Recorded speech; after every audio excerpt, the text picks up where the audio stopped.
Women Talk Radio with Sandra Beck and Linda Crater celebrate the thoughts and opinions of magnetic, spirited, and influential women. Each week, bold, brilliant women spark vigorous conversations on the complexities of life, love, and happiness. Now here are your hosts, Sandra Beck and Linda Crater. Hey ladies, this is Sandra Beck and Dynamic Women, and we're here with a wonderful panel of guests today. We have Linda Crater from Washington, D.C., Efrat Sofer from London, England. We have Frankie Picasso, Toronto, Ontario, and Kathy Krafke, East Texas, and I'm coming to you from the chilly north, or actually from the chilly southwest of Los Angeles. And we're kind of spanning the globe today because failure, which is our topic, and lessons that we've learned from failure is universal. I mean, human failure is universal. And one of the things that I've found in my life, because I am really, really good at messing things up. I'm really not a detailed person, as Linda Crater and Frankie Picasso. Actually, Efrat, everybody there can tell you I'm really bad at like details like dates and times, and I mess them up all the time. But one of the things that I don't do is I don't beat myself up on it. I laugh about it. I embrace it. And to me, a lot of times failure is not really a failure. It's just a different way of doing something. I'm going to go over to Kathy Krafke in East Texas because she has a great quote for us. Well, I'm just laughing because my daughter just sat in on one of our episodes and now she snuck off, but she left me a bunch of sticky notes, and you know how I love to collect quotes. And I was just going to read this and take credit for her quote, but then I thought, no, I need to give her credit. So here it is. People always talk about how to succeed, but who talks about how to fail? Failure happens so much more. And that is a quote from my daughter, Ellen Crafty Trent. Isn't she wrong? She is. We do I love fail. that. Frankie Picasso. Hi, it's Frankie. My quote is from Dennis Waitley, and he said, "Failure should be our teacher, not our undertaker. Failure is delay, not defeat. It's a temporary detour, not an end." And I totally agree with that. And I think that if you don't fail, you're not living life right. Amen. Now I'm going to go over to England, and I'm going to put Efrat in the hot seat because Efrat, you've had some failures and some delays. You know, when we talk about what seems to be a failure at the time can just be a delay if we keep going. If we fail and quit. And I think about, you know, your work on your PhD, and you didn't quit, but you did miss some deadlines. You did have to ask for some referrals or deferrals or whatever it is, but your process was something that you kept going. And that's one of the things that I really admire about you is that stick-to-itiveness. Can you share a little bit about that? Yes, well, it's been a real journey, and I think a wise friend once told me sometimes you win and sometimes you learn. So failure is a matter of perception, I think, and that even when people in authority, kind of people who are supposed to be your teachers or your guides, say that you are about to fail, it's a matter of perception. Like it's sometimes it's a matter of just owning it and saying, well, no, actually, I'm not going to fail, and just kind of keep on going and to block out that negativity. And it's like delays can be seen as a failure, and sometimes delays make you look at something for what it really is. So, for example, if you can't deliver something by a particular deadline, it makes you really dig deep and ask yourself why you're doing something. And the reasons might change. So the result might be the same, but the reasons for doing something, and I keep harping on about it, is that it's all about learning from the process and gaining kind of strength from things around you that help you to keep on going. And sometimes you get kind of clues along the way on why you should keep going. So whether it's getting help from friends or kind of people just appear and asking for help and just kind of really embracing that process. Frankie Picasso, Toronto, Ontario. Thank you. It's Frankie here. Hi, Efrat. Great great comments that you've just made. One of the comments that really struck me was delay can be seen as failure. And I'm in the middle of a big book project with a bunch of women, and it's been pushed and pushed and pushed back. And for me, I felt like a personal failure. However, we're looking at it now as a time to, like you said, you can sit back, you can see what's right, what's wrong. Instead of the pushing, it's the massaging time. You can look at it and say, you know what, it's going to be even better when it does come out. And so take this time, don't rush. And it's not a failure. It's just a delay. And sometimes a delay is just a delay. Absolutely. And to just give you a sense of perspective, PhDs here usually take about 3 to 4 years. My grand work has taken about 11 years. Oh, jeez. Oh, bless you. Right, but she's still going. I mean, I know. Right, she's in the home stretch. I mean, that's, to me, it's like, you know, Efrat becomes a superhero because she has overcome all these things. Yes. And I think that's the difference between success and failure. You know, Efrat kept going. She's like our little English engine that could. Let's go to Linda Crater. No, I agree with that wholeheartedly. And I think I love the book. By the way, the book, Sometimes You Win, Sometimes You Learn, is a John Maxwell book, who I love his quotes. But I think sometimes you learn new approaches when the timing is delayed, because the persistence is there, but some sort of roadblock kept you from getting to where you needed to go. And I think this group especially, we're very persistent.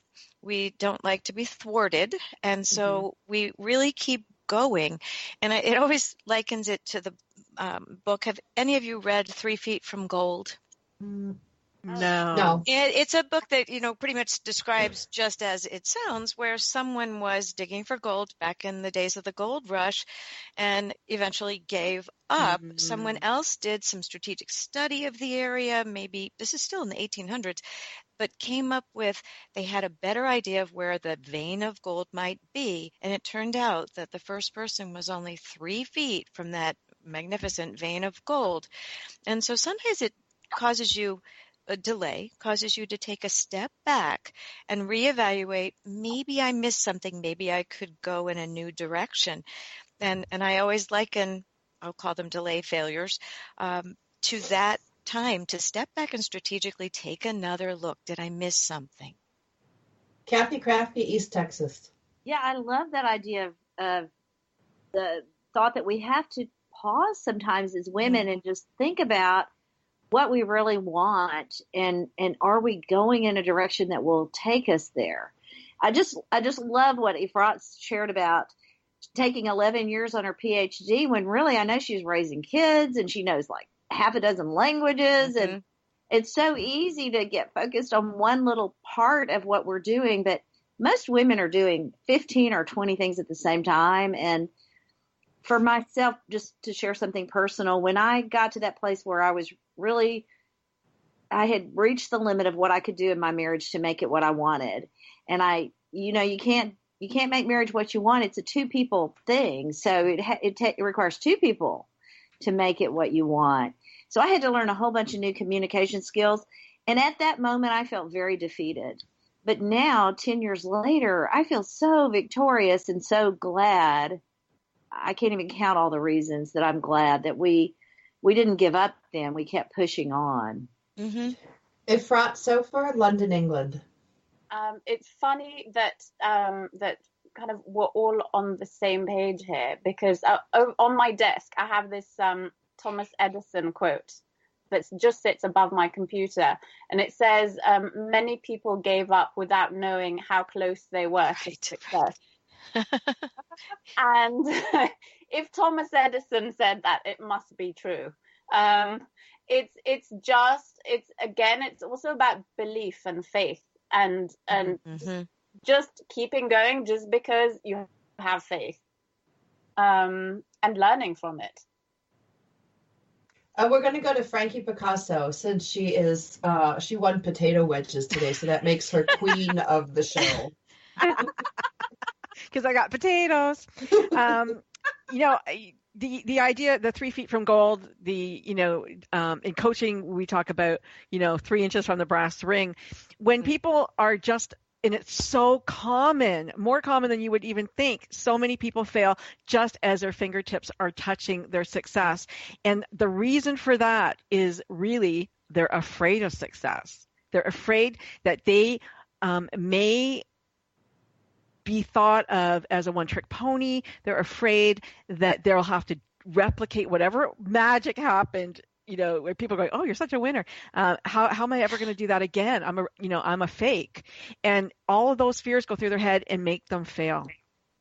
Well, and the fear of change, one of the things that I do struggle with, because I know if I really stick to it, I can succeed on some things, and I have to have this little self-talk in my head that goes, you know what, Sam, if you do this, you'll make a lot of money and it'll be okay. And a lot of money in your bank account is a good thing. And I literally have to do that for myself, especially after like 8 years struggling as a single mom. And all of a sudden, these things come into my life, and my life does change. Now, it changed for the better, but that process of change that comes from failure or success, Frankie, I really think that's a psychological, it doesn't matter if it's success or failure. No, change is it doesn't. Scary.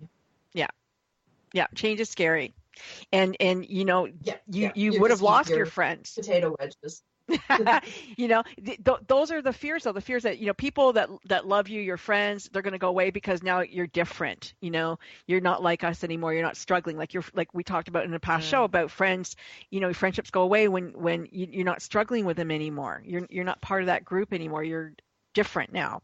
So all kinds of things can happen for people when change is about to happen. I think I might have mentioned this to you once before. The Chinese have two characters for change: danger and opportunity. So the danger is, you have to come out of that comfort zone, but that's where opportunity lives.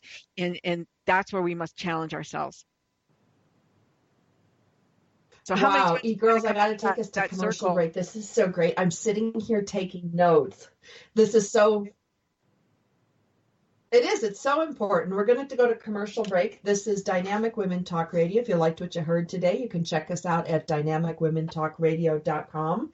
We're visiting today in our Lessons from Failure show with Efrat Sofer in London, England, Frankie Picasso, Toronto, Ontario. Myself, I'm in Los Angeles, Linda Crater, Washington, D.C., and Kathy Krafke, East Texas. When we come back, we're going to talk about that fine line between success and failure, and what is it that puts the switch from negative to positive. And we'll return after these short messages.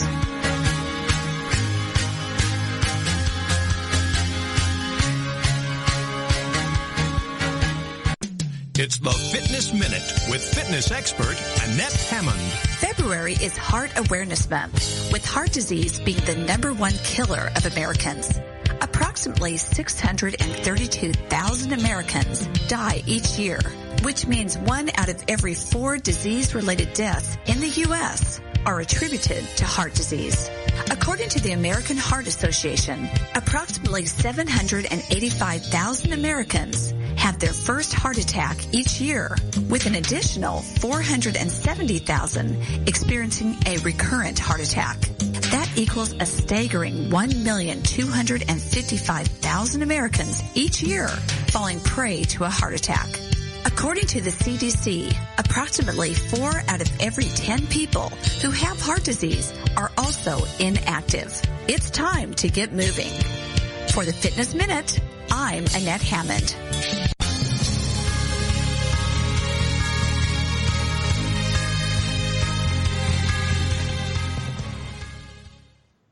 Hey ladies, this is Sandra Beck and this is Dynamic Women Talk Radio, and we are visiting today with a round table of failure experts. And I got to tell you, that's not a negative thing. I mean, you guys laugh, but we are all failure experts, because guess what? We've made a success in our lives in our different disciplines and industries. And in order to do that, we had to fail a lot more than we could succeed. And when I was a young girl, I was waiting tables for a football conference, and Don Shula, who had won a bunch of Miami Dolphin Super Bowl rings, said to me, grabbed my arm when I was working, and he said, you know, kid, he goes, you're going to make it someday. And I looked at him and I'm like, pouring his iced tea, and he's like, I've watched you all week. And he goes, successful people do what most people don't. And he goes, and successful people don't quit.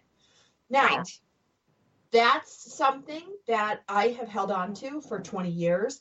And I'm going to go to Linda Crater first, because successful people don't quit. And you know, there's a lot of things out there. The Little Engine That Could is the best children's story. I tease Efrat and call her the little English engine that could. But the little engine kept going. I think I can.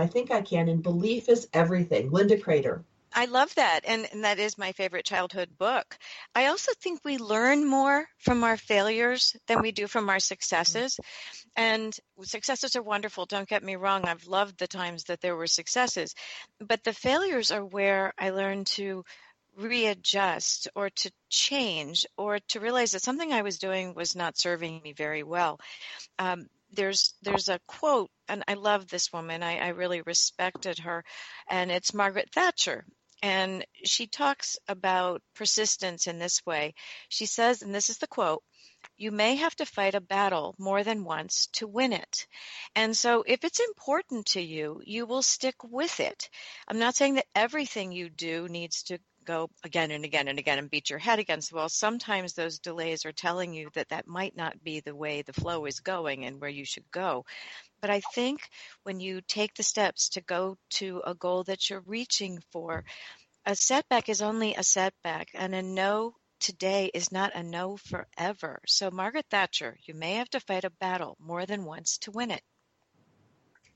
We're going to go to Kathy Craffey in East Texas. Thank you. I just love that quote. And I think that is so true in families and marriage. Any place, any group where you're trying to build group dynamics, we all crave companionship. It's something that's just built into our DNA as humans. We may not want to be the life of the party, but we want to have one friend sitting next to us. We like to be companions. And yet we often find in our families that we're just fighting for life and joy and happiness and fun. And then we've got all these other things going on at work too. So I have noticed in families, we have to fight battles more than once sometimes to win them. That's especially true raising kids. Efrat Sofer, London, England. Absolutely. That really resonates with me, because I think it's also teaching that to your children is something that I've really wanted, and I've worked hard on kind of teaching my boys. And sometimes, frankly, that was the reason for continuing, to be an example and to showing my kids that you just keep on going. If it's important enough to you, you keep on fighting the battles, because the ultimate goal is worth it. Absolutely. I think it is very important. Frankie, what do you think?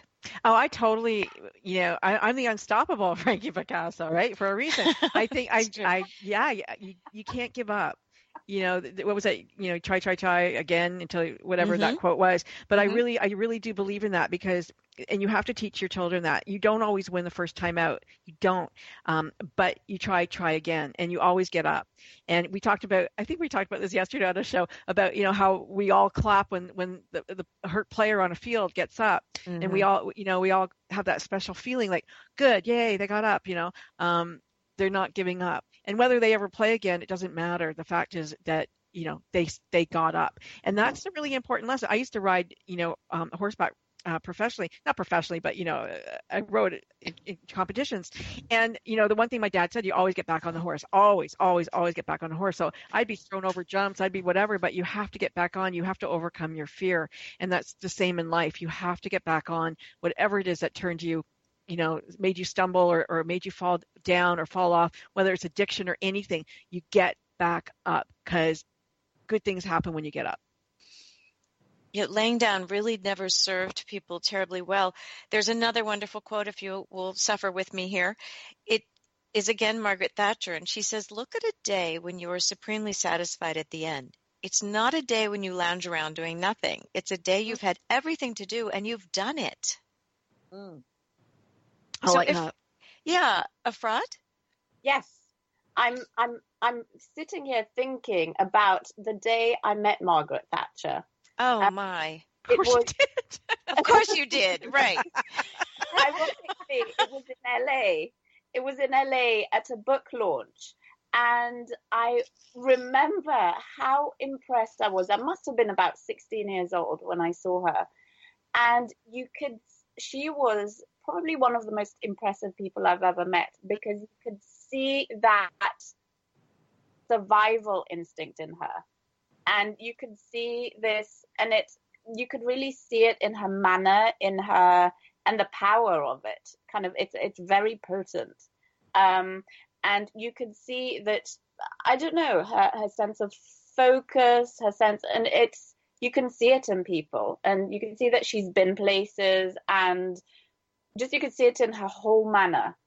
And it's what an example. Even though she's a very controversial figure politically in the UK, she is such a role model. I think women can't dispute the fact that she paved the way for many, many, many of us and serves as an example.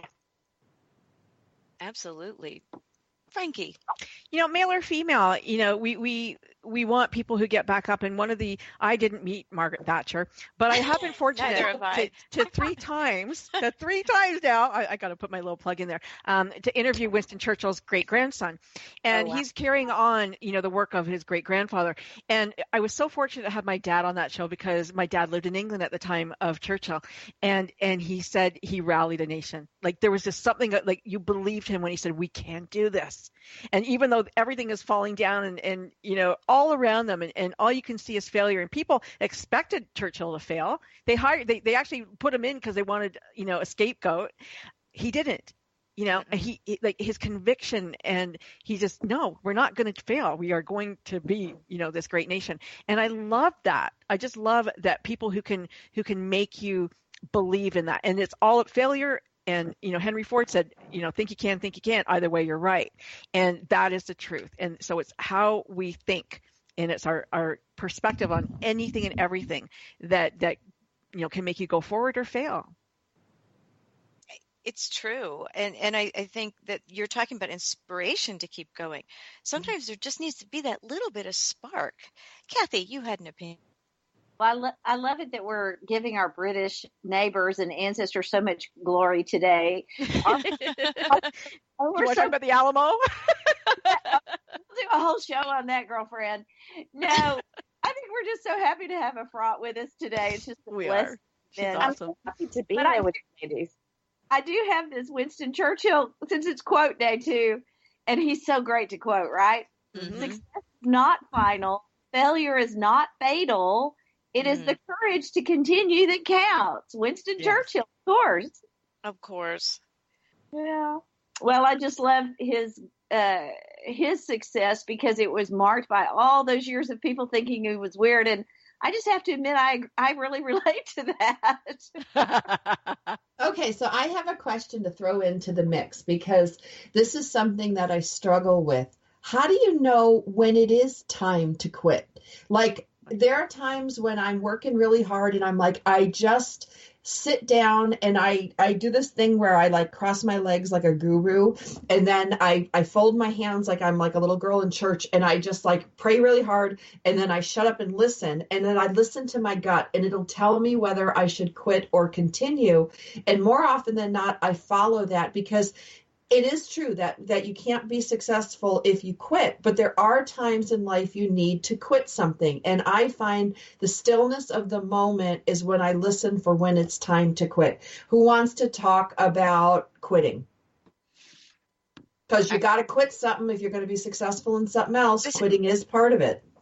This is Linda. I'll be happy to take that. I think you're right. Sometimes that in your heart, once you want something or believe something is going to work, that all the indications and all the doors are closing. And it isn't that you're 3 feet from gold. The door is really closing for a reason. And then it's the more quotes today, when a door closes, another one opens. And I'm a big believer in gut and intuition, and it has worked well for me. And I think that there are the times that you have to just truly look starkly at a situation and take a look and say, this just is not working. I think that I need to take a break and pause. I loved your talk about stillness. I think so often we need to stop and listen. There's a busyness, a chatter that goes on in life that can just make you miss the signals that are very valuable to know what comes next. But that stillness and the time to think introspectively and to take a good stark look at things leads you where to go next. I agree with you, Sandra. I think it's valuable. I'm going to go to Efrat for 2 minutes, then Kathy's going to take us to commercial break. Oh, I guess you are not, Kathy. That will be Linda. Sorry, Efrat Sofer, London, England.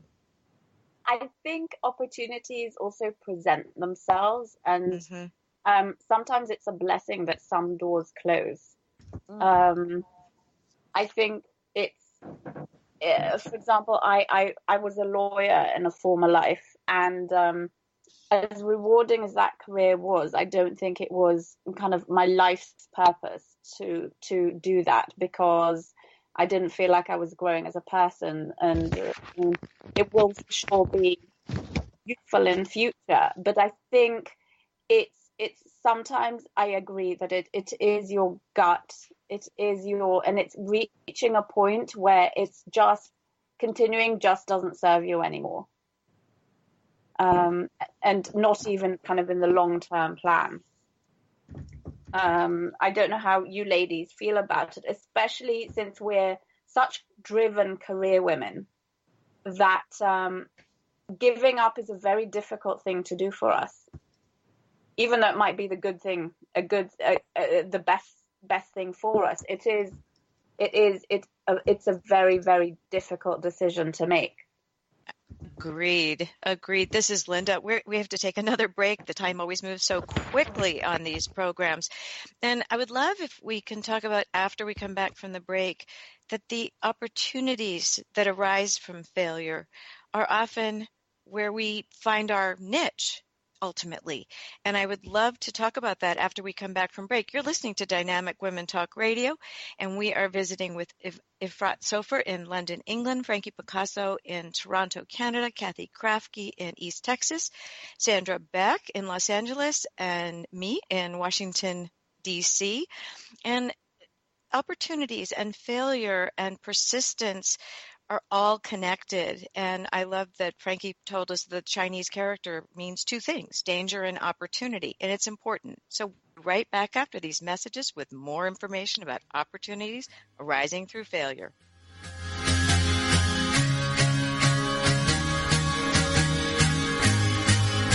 We're Dynamic Women Talk Radio, and we'll return after these short messages.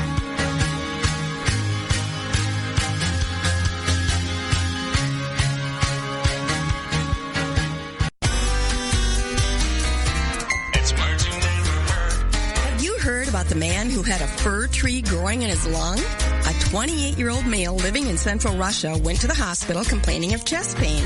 And when doctors x-rayed his chest, they found what appeared to be a tumor in one of his lungs. However, upon closer inspection, they were amazed to find this tumor was actually a small fir tree complete with needles.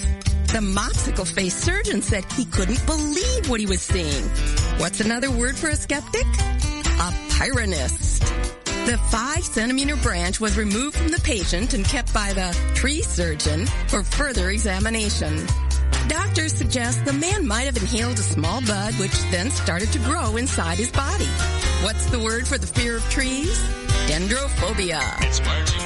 I'm Carolyn Davidson, and you can have fun challenging your words you never heard vocabulary with my free app, Too Funny for Words. Are you ready to go beyond happy and to live joyfully? Tune in to Lessons in Joyful Living with Kimberly Rinaldi. Kimberly believes in empowering others, and that through it, you have the ability to break through any and all barriers. Each week, Kimberly shares from decades of combined experience to help you go past happy and get to joyful living. To truly stand in a place of peace, joy, and abundance, and know that it's calling for each and every one of us. Lessons in Joyful Living, Tuesdays 1 p.m. Eastern, 10 a.m. Pacific on the Lessons in Joyful Living Radio Network.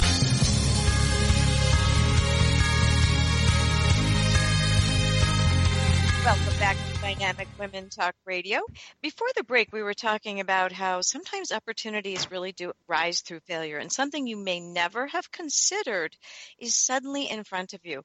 And when that sort of thing happens, it is such a feeling of affirmation that maybe all that work that you did before, that you did pass up or decide was not serving you well, has opened the door to a new opportunity. I wonder how you all feel about that. Frankie, can we go? Well, I want to start with a quote because this quote drives me. And it's by Lee Iacocca, and it says, "We are continually faced by great opportunities, brilliantly disguised as insoluble problems." I love that. I love that. For me, that says you need to be creative. It means, it actually sparked a business side of me that said I'm going to be a solution strategist, because some people aren't that creative. They can't think beyond that wall that they just hit. And so, you have to know you got to go over, under, in and out. Like that's what you have to do to be unstoppable, to be, a success and not a failure. So for me, that was the opportunity. Opportunities are everywhere. Absolutely. I love it. Kathy?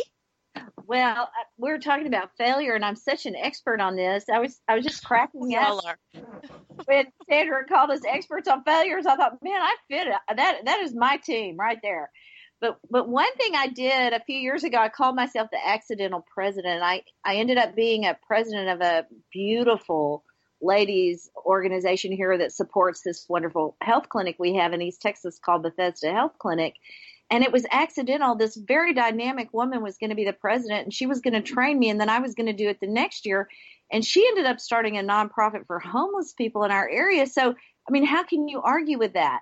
Mm-hmm. So I ended up being the president, and I just told them when they asked me if I would do it, I don't know how to do that, but if you will be my friends and help me, then I will. Well, the whole year, every failure I had just opened up all these great opportunities for the other women to shine. I mean, we had the best team. It was a great year. I love that, because I think when we help others, it opens the doors. Those are opportunities in and of themselves. But when we help other people to achieve what they want to achieve, doesn't it help us to achieve as well? Efrat, I know you had something to say. I think I absolutely agree. It's all about lifting each other up. And sometimes the path isn't a smooth one. Sometimes I think the secret is in doing something in a very unorthodox way. It would be a creative way. It wouldn't be kind of the regular conventional path. And someone once told me, oh, this is all so unorthodox. And they're saying it as a negative thing. And I'm flattered. I thought, oh, she thinks I'm, different, because I think we've become used to feeling different and being comfortable with that. And so where some people are extremely uncomfortable in being different and not doing things a conventional way, perhaps they're more likely to not continue with something because of that. And maybe they're less likely to lift others up at the same time. It's being in that comfortable space where you can think outside of the box a bit more and kind of be all right with that. I've got to throw a comment in here. Don't you think that as we get older and we fail more, we become better at it and taking advantage of that failure to go on to the next entrepreneurial thing or another thought that you may have that you'd like to pursue? Does that make sense?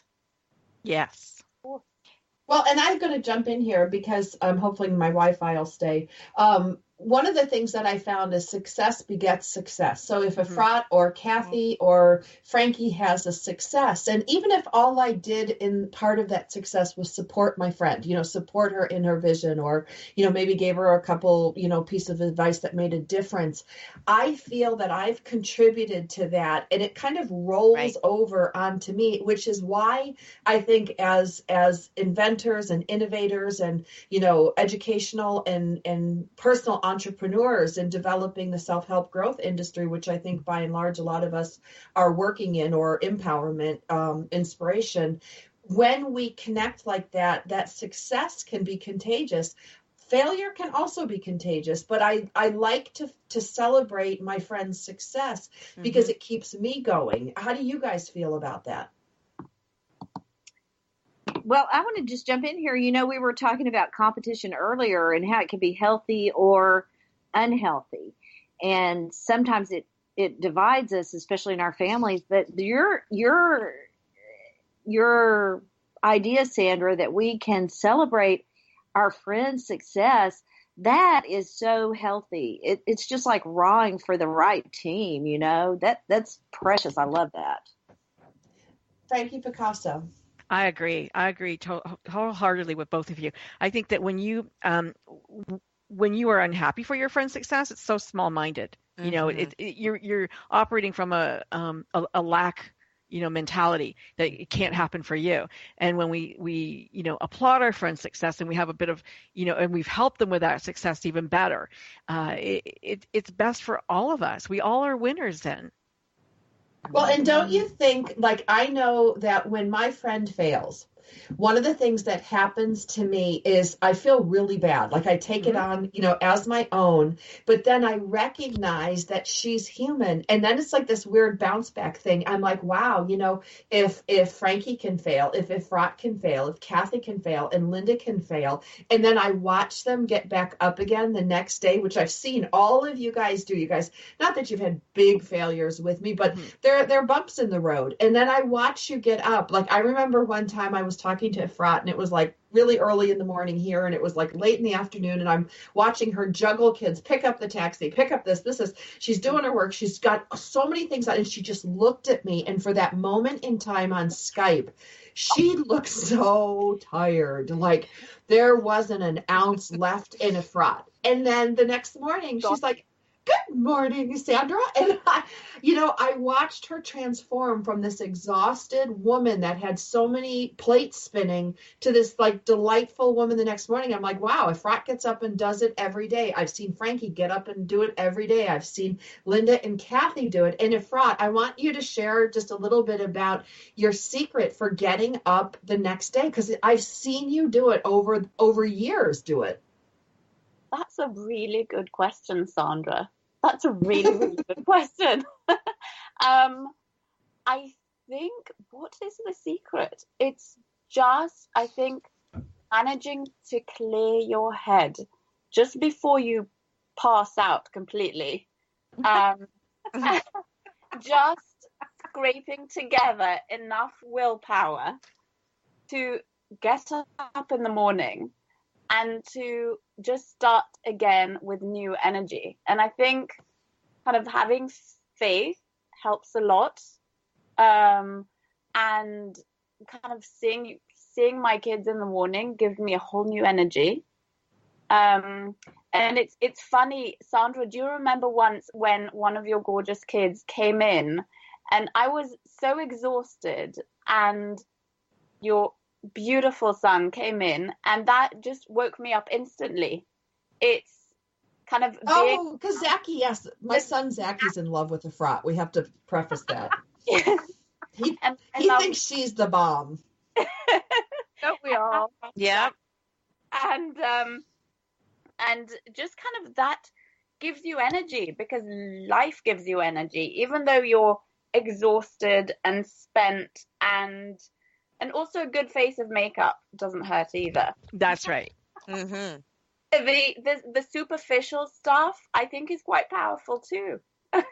It's I'm not ashamed to say it. Like a good face of makeup and some good foundation, and no matter what you do, you kind of put on some lipstick and keep going. Mm-hmm. I'm so glad you're doing these shows, because I know some of this stuff's going to get picked up and we're going to see it in memes. And it's going to get lots of energy. As a good face of makeup helps too. You know how important a good face, this is Frankie from Toronto, a good face of makeup. I was, Sandra knows my story. I was in the hospital for 6 months from a motorcycle accident, and every single day I put lipstick on. And I was hooked up to, morphine. I had broke both femurs, hip, pelvis, everything was broken in my body. And I did my hair and I put my makeup on. And when I was left the hospital after 6 months, and they made you go, the insurance company make you go see these psychologists. And I go, I'm in so much pain. And he goes, no, you're not. Your face is all made up. And I'm like, are you out of your mind? I said, if I didn't put my makeup on, if my outside looked like my inside, I would kill myself right away. And that wasn't a lie. I definitely had suicidal thoughts in that hospital, from the pain or whatever, but that was not a lie. The other thing I wanted to talk about was self hypnosis. Emile Coué, he was one of the back in France in, I can't remember what year it was, but in the hospital they didn't have anything, they couldn't help people, but the one thing that he did do was work on their mind. And so touching each finger, he had every patient say, every day in every way I get better and better. Every day in every way I get better and better. And everybody can do that at night. You touch each finger of your hand 10 times, you say it, and that you actually do get better every day. I love that. I think that you're talking about the steps that are easy to do, but they're also easy not to do. The difference is that we choose to do them. And Efrat and Frankie, yes, I agree, makeup helps a lot, because in some ways, if you can present to the world or even to your own mirror that you don't look like a failure, it minimizes it in some way, shape, or form. So I love each new day. And you said, how do you get up to Efrat and start a day after a really heavy blow the day before, or just total depletion?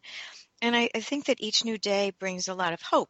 And I think that the lessons you learn from failure are that you can go on, that even under the worst of days, so the death of a mother, terrible things, loss of a child, any of those things that you just can't move for a period of time, you can start over again. And hope, to me, is one of the greatest lessons from failure, because there's always hope and there's always something new.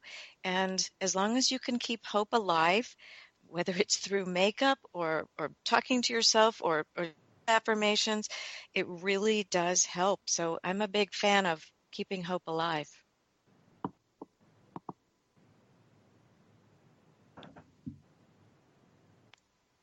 See, I love hope. I'm sorry, my internet is sketchy, but hope is a big thing for me, and so is faith. And, whatever your belief is, I just put it up to, and I'm so funny because I hit everybody. I'm like, okay, I'm going to pray to Jesus, God, Buddha, my spirit animals, my angels, the Mother Earth, whoever it is, just I need you now. I need you now, because these are my labels. And so, to put it up, and then I just go to sleep. I mean, never, never, never deny the power of sleep. So many things look better after a nap or a night's sleep. We're going to be back after the break with more from Kathy Krafke, Linda Crater, Frankie Picasso, and Efrat Sofer, and we're going to talk more about success and failure.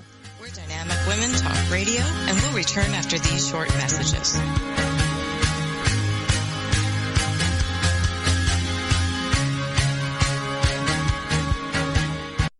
It's the Fitness Minute with fitness expert Annette Hammond. The average banana has 108 calories and is rich in vitamin B6, which scientists at the USDA say helps prevent cognitive decline. Even though there are other fruits that have lower calories, the big advantage about bananas is that they are high in potassium, which aids in reducing high blood pressure and heart problems and helps combat ulcers. They have a year-round peak season, so they're good to eat anytime. Ripe bananas have uniform yellow skins and small brown flecks indicating that they are at their sweetest. Grab a banana on your way out the door because the calories in a banana are digested slowly and help supply the body with a steady source of energy.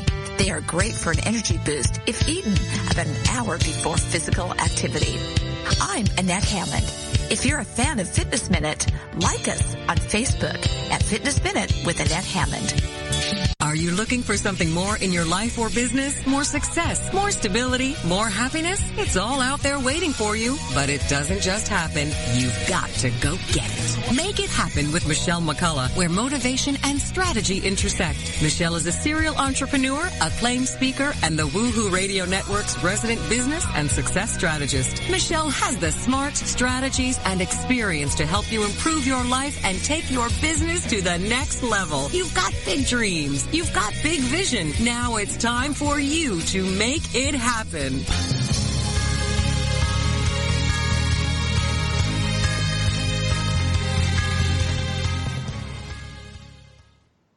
Hey ladies, this is Sandra Beck from Dynamic Women Talk Radio, and we are visiting today with Linda Crater, Kathy Krafke, Frankie Picasso, and Efrat Sofer. Now, if you like today's show, check us out at Dynamic Women blogtalkradio.com. You can find more episodes like this. We talk about everything on this show, but we talk in a way that really honors each other as women and celebrates our differences. And we have a whole bucket of fun. I love these women, and I think it shows. We're like, like the cast of Friends or The Big Bang Theory or something. There is just such mutual admiration and and love on this show that I really I want to thank everybody, and I want to thank our listeners for participating, especially when you guys post on our Facebook and you post on our social media, because these are issues that we all face. Now, I'm going to share something. When I first met all of these women, all of the women that are on the show today, Efrat, Frankie, Linda, and Kathy, I was so intimidated. And I looked at them and I put them up on this pedestal and I thought, oh my gosh, what is this little farm girl going to do with these amazing women? And then I watched them fail and succeed and fail and succeed, and they earned my admiration, which is why, we're all on the show together here. But I want to ask everybody here. Now, you guys are all pretty good in your industries. You're pretty successful. You're meeting, Margaret Thatcher and Urkel. I don't know who else people met. But Ronald McDonald. Ronald McDonald. You guys have achieved a certain level of greatness. But do you feel that greatness inside? Like when people come and they read my biography on the air, I almost cringe because I'm like, oh, I know I did all that stuff, but it sounds so overwhelming. And at the end of the day, I'm just a little farm girl having some fun. So I'm going to go, let's see, I'm going to randomly pick Kathy Kraftke first. Yeah, hot seat. You are so sweet. I love it that you picked me to go first. Are you famous or a fraud inside? How's that? Oh, dear. Ooh, I like that. Yeah. I'm never a fraud. I mean, that's part of my problem. I say way more than I should. But I get myself in trouble all the time for telling the truth. I've had to learn to be more judicious, and I guess I'll die trying to learn that. But I want you to know, from my point of view, success and failure, maybe it gets misdefined in the world a little in certain ways. Like we think fame and fortune, and so I don't actually necessarily define success that way. Not that I would be sad to have fame and fortune, but I think for most women, success really is in our relationships and the warmth and the value the worthiness we experience in those relationships. And I love some of the things people said today. Even I liked Frankie's comment that she's a solution strategist. I'm so plagiarizing that. That is just such a great title.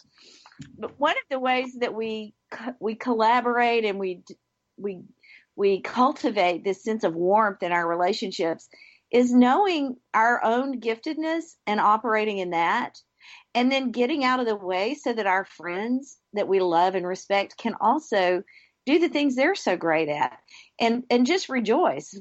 And just to be clear, one of my things I always do when I'm on a committee is I try to sit next to the person that can add or subtract, because I can talk, but math is not what I do, So and if you ever serve on a committee with me and you're great at math, you're going to find out I praise you the whole time. I mean, I just waste time praising people that can add and subtract, because that's what I admire so much. It's the thing I'm not good at. But anyway, we're talking about how we succeed or how we fail.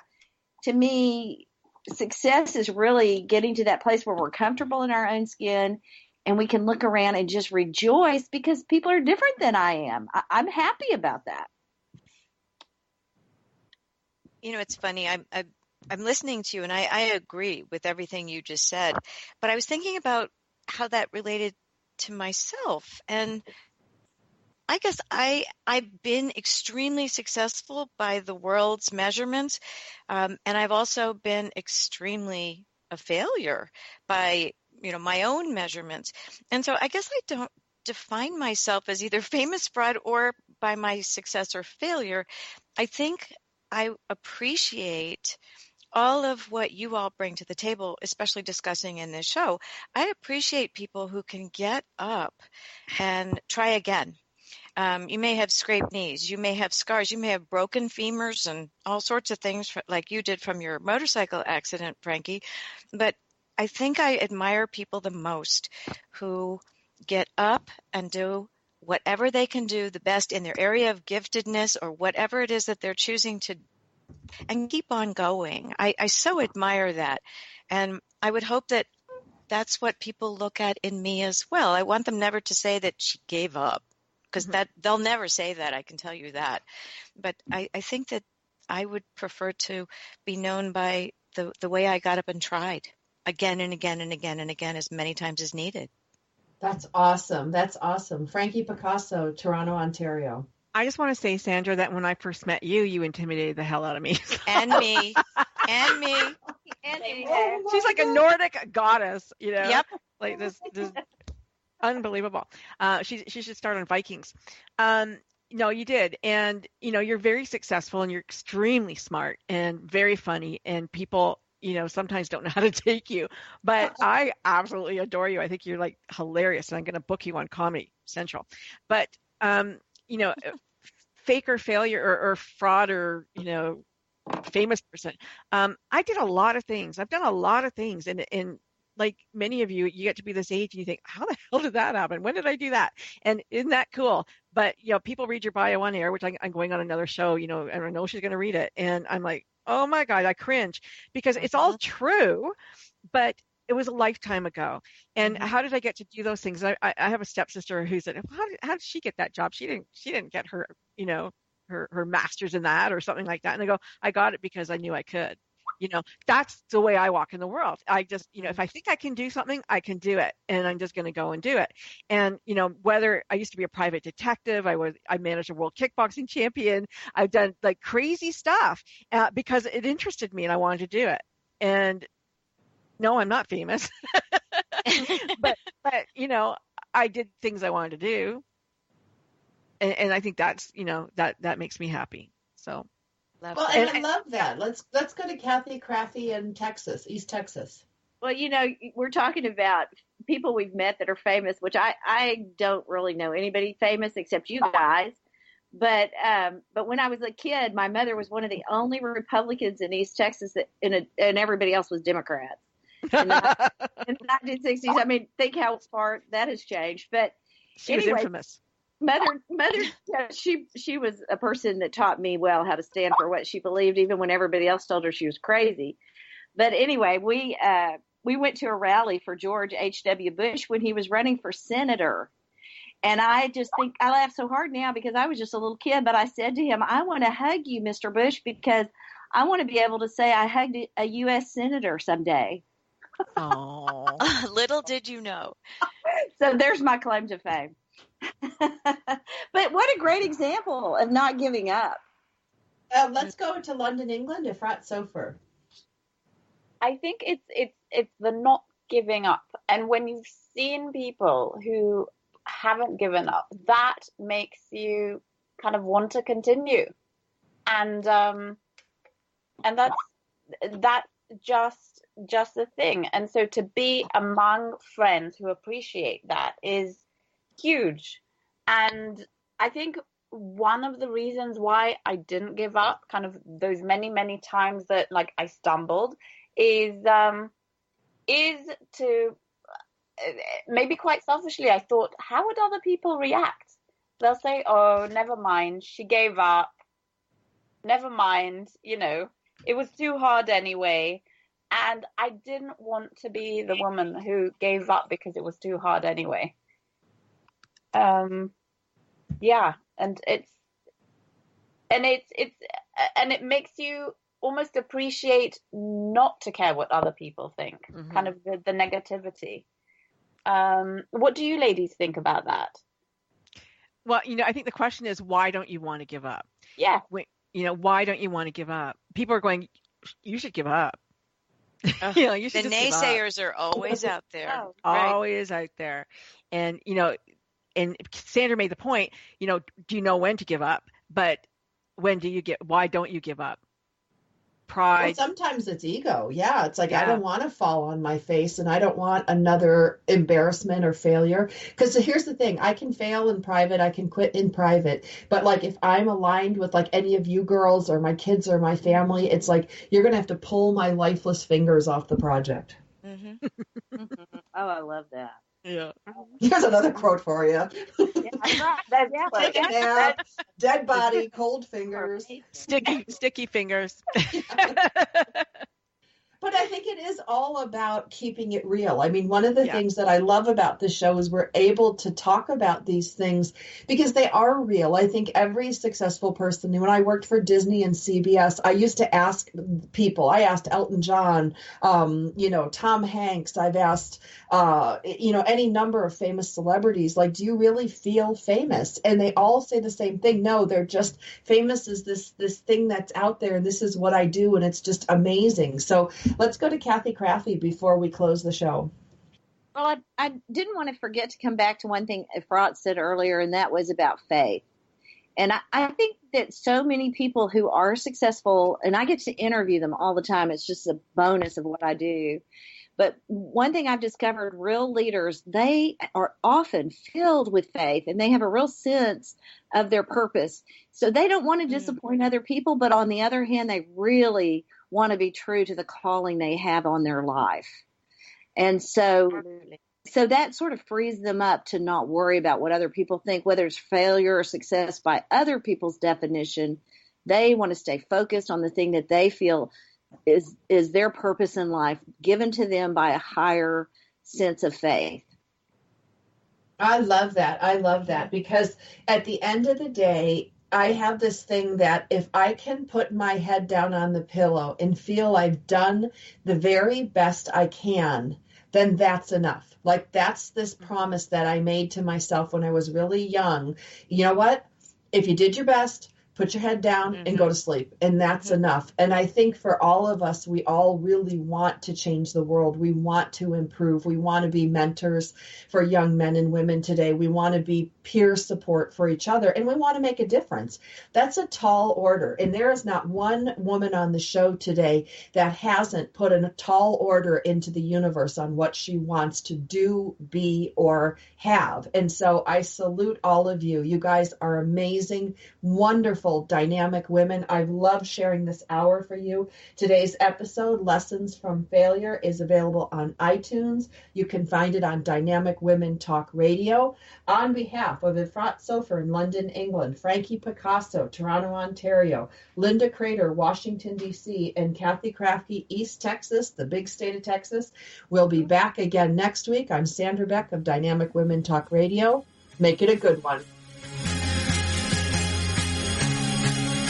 Thank you for tuning in today to Dynamic Women Talk Radio, and join us each week. You can find more shows on dynamicwomentalkradio.com.